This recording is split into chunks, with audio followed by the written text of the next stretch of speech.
Assalamualaikum warahmatullahi wabarakatuh. Halo semuanya, perkenalkan nama saya Alia Nur Safitri dengan NPM 24150120003. Perkenalkan, saya Syaira Faliza Alea dengan NPM 24150120007. Perkenalkan, nama saya Hayan Nazma Mutia dengan NPM 24150120008. Perkenalkan, nama saya Nabil Raisa Jaya dengan NPM 24150120014. Perkenalkan, nama saya Karisma Wibisono dengan NPM 24150120027. Perkenalkan, nama saya Dava Soleh Hendrawan dengan NPM 24150120035. Perkenalkan, nama saya Malik Arskastama Alam dengan NPM 24150120047. Perkenalkan, nama saya Ahmad Zikra Fardi Hidayat dengan NPM 24150120048. Di sini, kami akan mempresentasikan hasil diskusi kelompok kami, yaitu tentang materi kenyamanan termal. Selamat menyaksikan.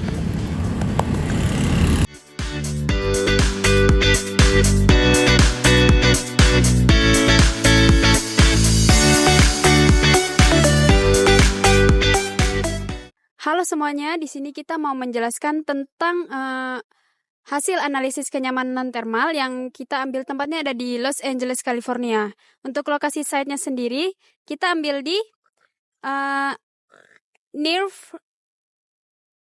841 Moon Ave, Los Angeles, California 90065 USA. Untuk koordinatnya ada di 34 derajat 06 menit 33 detik north, 118 derajat 12 menit 44 detik west. Iklim di site itu dia beriklim sedang atau musim dingin kering. Ciri-cirinya, musim panasnya terasa hangat hingga panas kering. Dia suhunya mencapai 30 sampai 35 derajat Celcius. Musim dinginnya terasa sejuk hingga ringan dan lebih basah. Dia jarang di bawah 8 derajat Celcius. Untuk kelembabannya sendiri, dia itu rendah dan udaranya kering. Dan langitnya cerah hampir sepanjang tahun. Nah, untuk lintasan mataharinya, datanya ini lintang 34 derajat north dengan lintasan matahari yang pertama itu tinggi di musim panas dan rendah di musim dingin. Lalu saat musim panas, ia terbit dari timur laut dan terbenamnya dari barat laut. Sedangkan untuk musim dingin, itu terbitnya dari tenggara, sedangkan terbenamnya dari barat daya. Kalau analisis mata lintasan matahari itu, paparan sinar matahari di sisi selatan berlangsung sepanjang tahun. Nah, ini tuh ideal untuk daylight atau pencahayaan alami.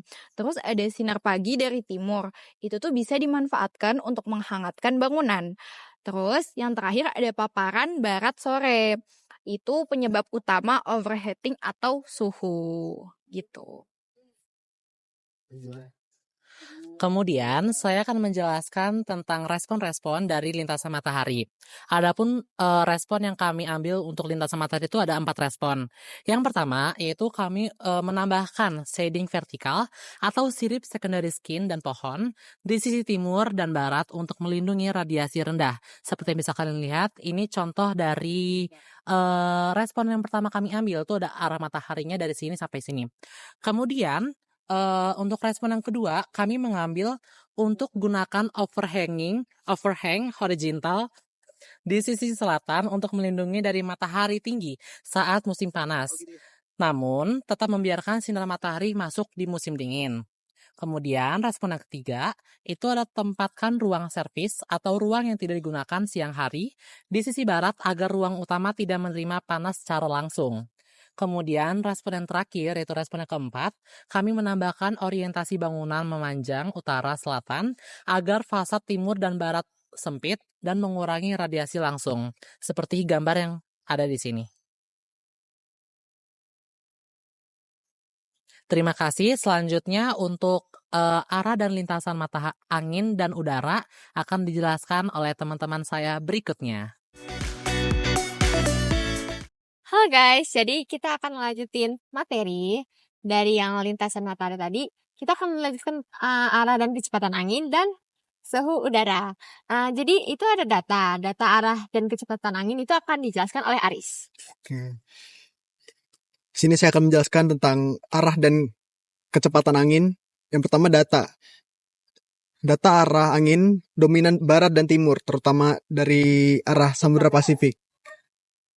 Kecepatan angin rata-rata 11 hingga 13 km per jam. Angin musim dingin lebih kencang tapi tetap stabil sepanjang tahun. Terus analisis kami yaitu angin laut dari barat membawa udara sejuk dan potensi besar untuk ventilasi alami pasif. Terus yang kedua, kecepatan cukup untuk mendorong udara masuk ke dalam bangunan. Jadi nggak perlu pakai kipas atau sistem aktif untuk sepanjang waktu gitu. Jadi menghemat energi. Terus yang ketiga, angin musim dingin bisa menimbulkan penurunan suhu, tidak nyaman jika tidak dikontrol. Oke, kita dapat respon desainnya, yaitu gunakan peneduh lanskap, pohon atau pagar semi terbuka untuk mengarahkan atau memperlambat angin berlebih di musim dingin. Terus letakkan bukan utama dan jendela ventilasi menghadap barat daya untuk menangkap angin sejuk dari luar. Ini contohnya. Ya. Oke. Lanjut itu ada sediakan buffer zone atau ruang transisi seperti serambi taman depan atau koridor di sisi angin dingin untuk menyaring udara sebelum masuk ke dalam rumah. Lalu ada rancang sistem cross ventilation aktif malam hari untuk memasukkan udara sejuk alami ke dalam bangunan. Jadi kayak kita ventilasinya itu kayak silang gitu loh. Jadi langsung dari udara masuk langsung keluar. Jadi dia sirkulasi udaranya lancar. Tuh. Oke. Selanjutnya akan dijelaskan tentang suhu udara. Data dan analisis akan dijelaskan oleh Malik. Oke, selanjutnya ada data suhu udara. Nah, rata-rata suhu tahunannya itu adalah sekitar 17 derajat Celcius hingga 21 derajat Celcius. Lalu untuk suhu terpanasnya Juli sampai Agustus yaitu 30 derajat Celcius hingga 31 derajat Celcius. Untuk suhu terdingin yaitu Desember hingga Januari. Nah, rata-ratanya itu 9 derajat Celcius hingga 12 derajat Celcius. Dan untuk kelembapan udara relatif rendah yaitu 30 sampai 60%. Nah, selanjutnya rentang dan suhu siang malam cukup besar, bisa turun hingga 10 derajat Celcius di malam hari. Lalu selanjutnya ada analisis suhu udara. Nah, musim panas kering dengan suhu yang cukup tinggi, potensi overheating terutama di siang hari. Lalu malam hari lebih sejuk, bahkan di musim panas memberi peluang pendinginan alami. Lalu udara kering, evaporatif cooling sangat efektif, dan musim dingin ringan, tidak perlu pemanas berat tapi butuh pelindung termal. Selanjutnya ada respon yang akan dijelaskan Zikra. Oke, responnya akan dijelaskan oleh Kra.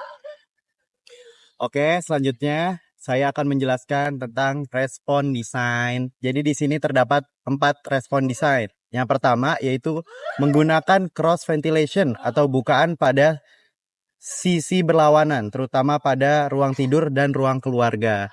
Lalu yang kedua ada gunakan material massa termal, misalnya seperti beton, batu bata tebal, untuk menyerap panas pada siang hari dan melepaskannya pada malam hari.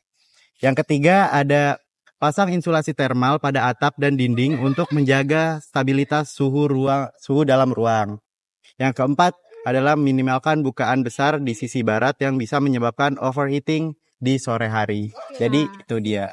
Nah, itu dia materi yang bisa kami sampaikan. Sekian dari kami. Terima kasih. Wassalamualaikum warahmatullahi wabarakatuh.